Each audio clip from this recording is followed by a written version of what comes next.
Hey guys, so this is another instructional video. This time is for artifacts. So this one was requested by one of our viewers in the comment section. So here we go.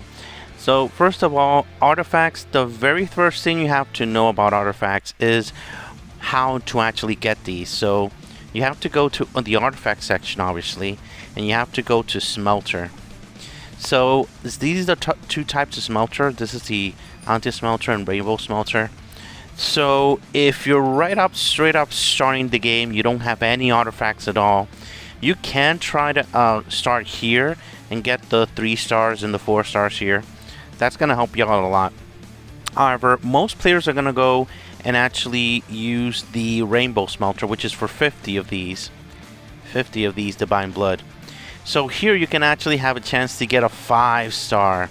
So these 5-star artifacts are really powerful. It will give you a big boost in general in the game. And also these 4 stars. A few of these are incredibly powerful, and they are, you have to get these. It's incredibly powerful for sure. So how do we get these little things, these divine blood? So the way that you actually get these, the very first and most obvious way to do it is Tournament Valor, because there you can actually get it with your ranking up until 50 in this situation. So you accumulate, you get 20 or 50, and that you summon there.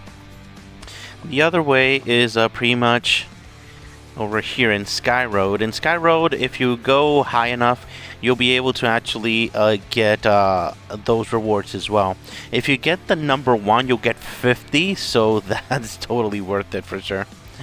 And you also get a little piece to be able to upgrade a 5-star artifact there.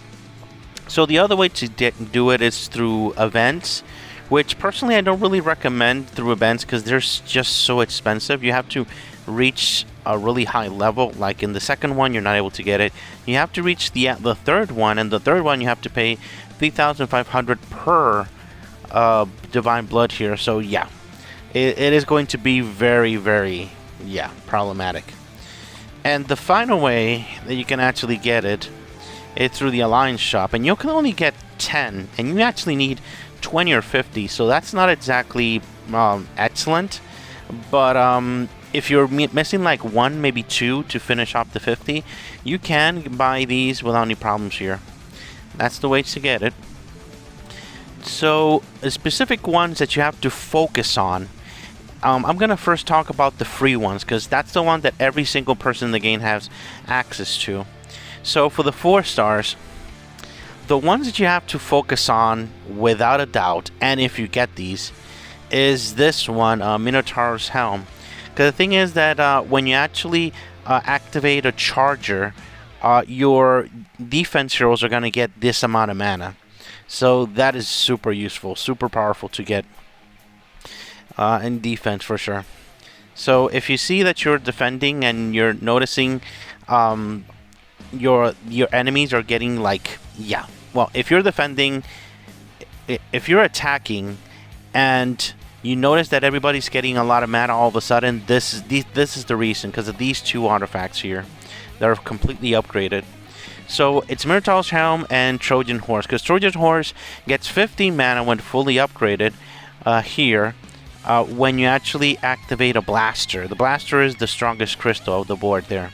So 50 mana and 10. So those are the 2 ones that you have to focus on if you actually get it. Usually are able to get it in another way. But this is the best way to do it. Just straight up summoning here in the smelter. For the rainbow smelter for sure. So for 4 stars, those are the ones that you definitely have to focus on. The other ones, if you have extras, you can definitely add them. The other ones are all good to have. You can add more base attack and defense and things like that. So yeah, those are pretty cool. For the rare ones are so easy to get, and the mats are so disgustingly easy to get. Upgrade everything. You don't have to think about it. Upgrade every single one of these. It doesn't matter what they give. So that's going to be really easy in general. There's no specific one to focus on. All of them are pretty good, so just upgrade all of them in that situation. Now for the 5 stars, all these 5 stars are pretty good for sure. However, there's a few that you definitely have to focus on, and it's these two. These two artifacts are amazing, incredible. If you're able to get the mats up to actually upgrade, which by the way, I'm going to show you the mats here. These little things, which are legendary artifact crystal. If you're able to get these, trust me, it's hard for everyone to get it, even the ones that actually pay for stuff. So between these two, definitely focus on the frost armor. Frost armor is one of the most broken artifacts in the entire game. Even to this day, even if there's an artifact that counters it, this is incredibly annoying. And if you're able to upgrade up to the 3rd level, 5 freaking turns without being able to do anything is disgusting. Disgusting, guys. Super powerful. If you manage to get this artifact, yeah, this should be a priority for you to upgrade for sure. Then the second 5-star artifact for free that you definitely should be focusing on, it's Egg of Chaos right off the bat, because the most strongest color to attack usually it's purple. And being able to counter a really fast start with purple is very powerful, guys. Very, very powerful. So in this situation, if you have it upgraded to max, it's going to convert 6 purple Naga stones. So if you bring in the normal normal weapon to actually create stones, this will straight up erase every single purple in the board in that situation. However, if you're bringing in the actual weapon that you can buy and you create 8, you're only going to have the advantage of 2 stones. So this is incredibly powerful if it's completely upgraded. If it's not so crazy there. So out of all the free ones, these are the ones that you should be focusing on, these two. So the other ones are all of them are pretty good. They give good buffs, but it's not comparable at all with these two that are able to get for free, and they're pretty powerful. Yeah, people will check you in wars for sure. Now, when you actually are in war, this is the place that you have to take into account artifacts the most out of the entire game. Because in this situation, if you don't know what artifacts the opponent has, you may be in a very rude awakening in this situation. So every single time you attack an opponent, especially one that looks very strong, you have to make sure to tap one of his heroes and then choose artifact. And here you're able to see every single artifact this player has upgraded, which actually has a lot of artifacts upgraded. Look, check this out. So these are the free ones. And then for some reason, this player did not upgrade Frost Armor. So it only will give you 3 times frozen there. And Egg of Chaos, it's only doing 3 here. So if you see any one of these artifacts that change stones of a specific color to another one, like this one, this one, this one, and this one, pretty much has 4. Crazy. Let's see, 1, 2, 3, 4, 5, all 5 of them, but none of them are upgraded, so every single one will only convert 3. So if you already have one of these weapons that give you 8 stones of the color you're using, you're able to bring that weapon, because 3 is not too much. So having 5 additionals of the color, it's good. However, if you see that this guy has Egg of Chaos at +3, do not bring a weapon that creates stones. Just forget about it. Just bring a hero with an energy weapon, because eliminating all of your purples is straight up disgusting.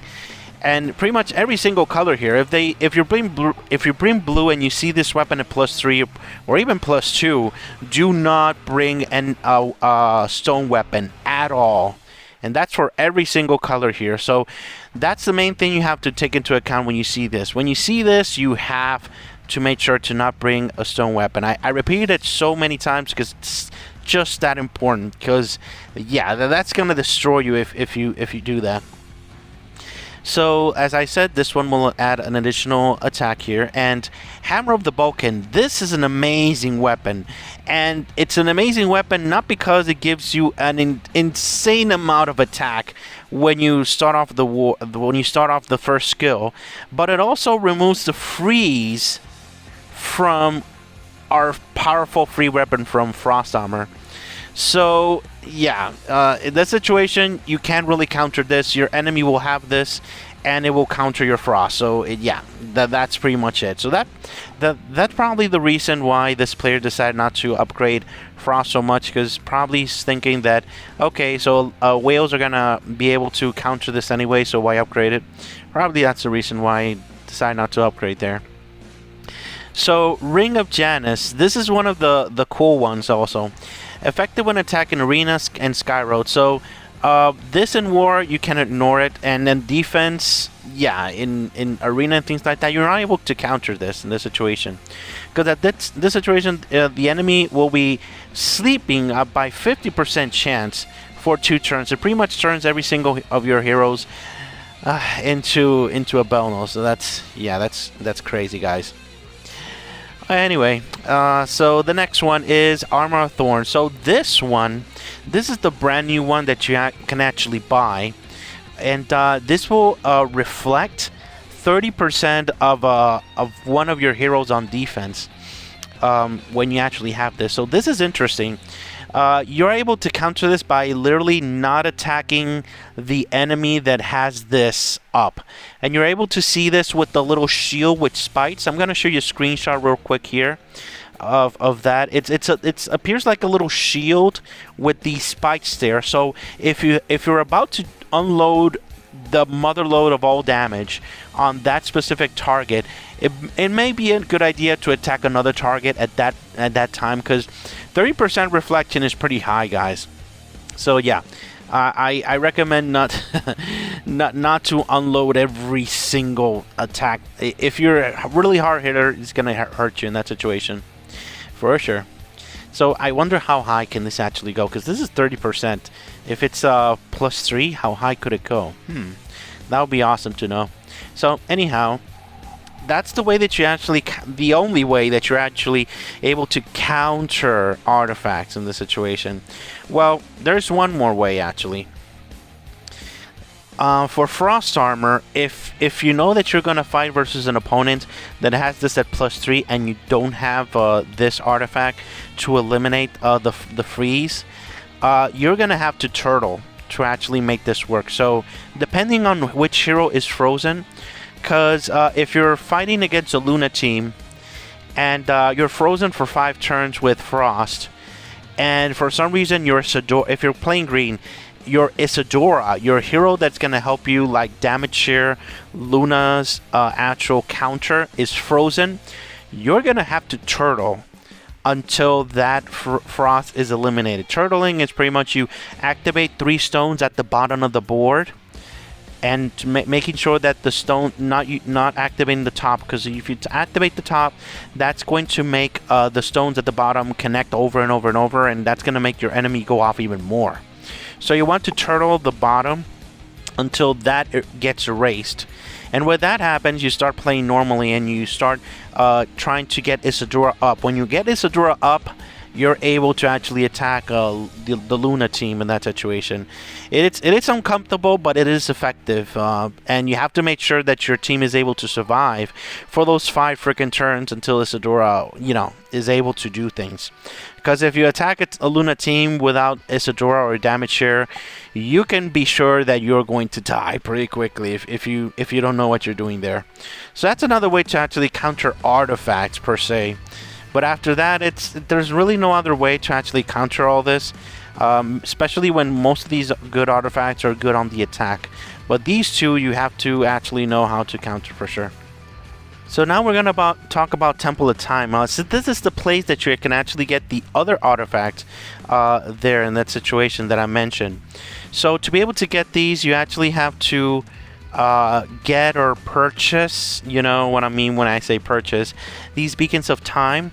And in here, you have to use 10, and you use it to actually get one of these. You choose actually, and inside one of these is the artifact that you actually are fishing for.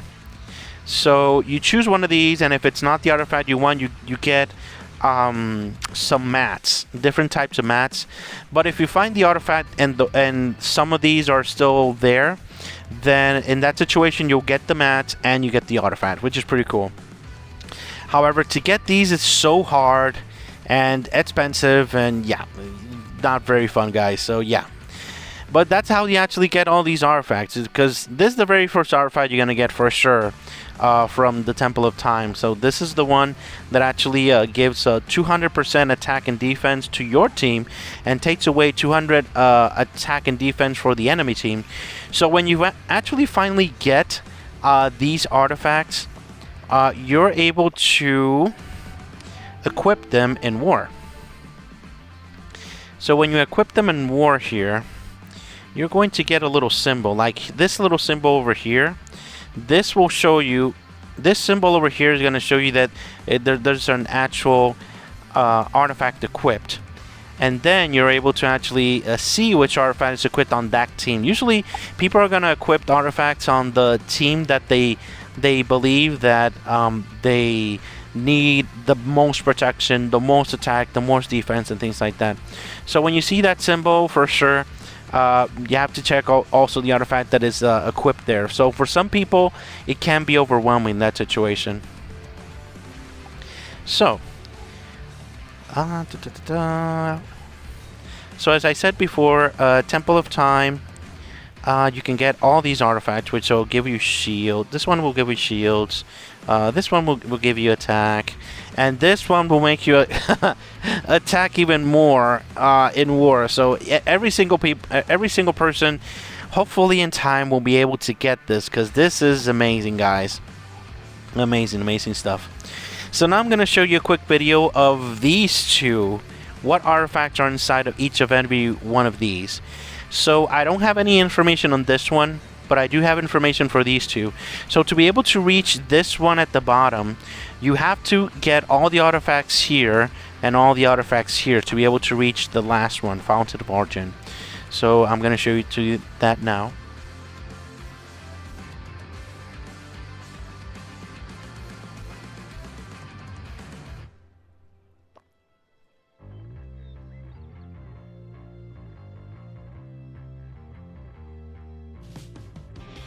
So yeah, pretty powerful stuff, guys. Very powerful mechanic, but sadly at this point the game will only let you get these when you actually purchase in the game. It's gonna be really problematic for many people to actually get these. So if you're not able to, just focus on the free ones and focus on these two, and you'll definitely be able to get better results in general with your artifacts. Alright, thank you very much for watching, guys. Have a great day. Bye bye.